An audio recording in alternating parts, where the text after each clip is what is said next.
guys, MKBHD here, and we finally have new iPods. You might not be able to tell unless you were following this stuff. In fact, you wouldn't even see it if you went to apple.com. It's not in the tabs up top, but it's a 2-year-old, long overdue refresh of the new iPod Touch, and this is everything you need to know that's new about it. So first new thing is the updated specs. So this new iPod Touch is rocking an Apple A8 chip and 1 GB of RAM, and this was the most needed part of the refresh, so now the benchmarks are a little bit below the current iPhone, which is great, and performance all around is zippy and smooth, just like the experience on a fresh iPhone or previous iPod Touches, as you would expect. We all know iOS handles 1 GB of RAM pretty well, so it's still smooth, and even gaming is great on this iPod, and I actually think that's where it's going to end up being the best reason to buy this. I wish the screen was a little bit bigger, but while a lot of us 90s kids grew up with Game Boys and PSPs, I could see someone buying this in 2015 as their first handheld gaming console, so think about that.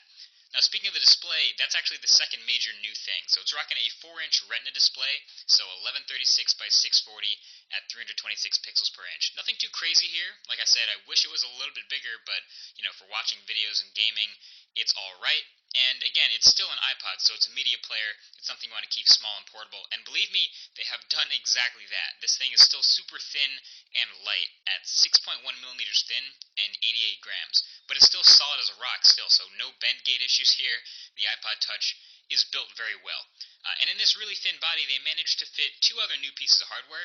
First is the very slightly larger battery. This newest one is rocking 1043 milliamp hour battery, where the last iPod Touch was a 1030 milliamp hour battery, so just a little tiny bit bigger. But you'll actually see more of the battery life improvements thanks to new software and the new specs. And the other thing that's new is the new camera. So now you're set with a new 8-megapixel camera with an f2.4 aperture.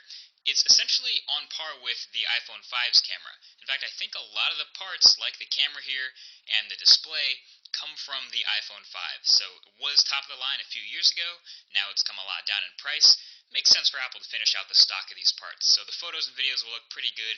And yes, it does protrude a little bit from the back. I wish it didn't, but oh well.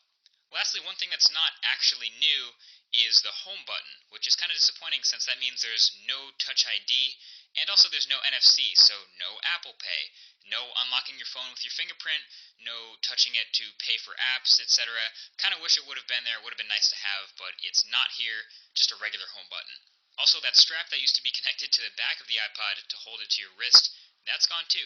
So it starts at $200 even for the 16 gig, and I think that's a pretty good start. Even the 32 gig is probably a good deal, but I think once you go over that, you're getting into iPhone price territory. So at that point, I'd probably not recommend it. I'd actually say to get an iPhone. I also highly recommend this blue color, but it also now comes in silver, gold, space gray, pink, and red. So there you have it. It's that simple. That's the 2015 iPod Touch. At the end of the day, it's kind of hard to say who exactly this is for, like who the typical customer of this is, but it's basically someone who wants an iPhone but can't have an iPhone, so wants to get all the same experiences. Like, it kind of reminds me of my younger cousins. They're about 10 years old right now. Shout out to John and RJ if you're watching this.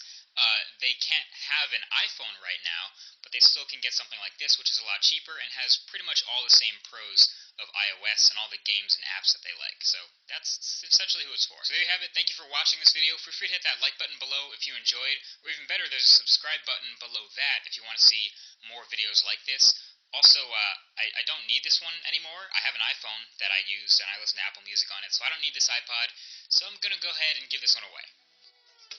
So to enter to win this exact iPod, below that like button, there's a comment section. If you're a subscriber, just go ahead and leave a comment letting me know you want to win, and I'll pick one random winner from anywhere in the world in 1 week and announce that winner's name on Twitter, so go ahead and stay tuned there. That's it. Thanks for watching, and good luck.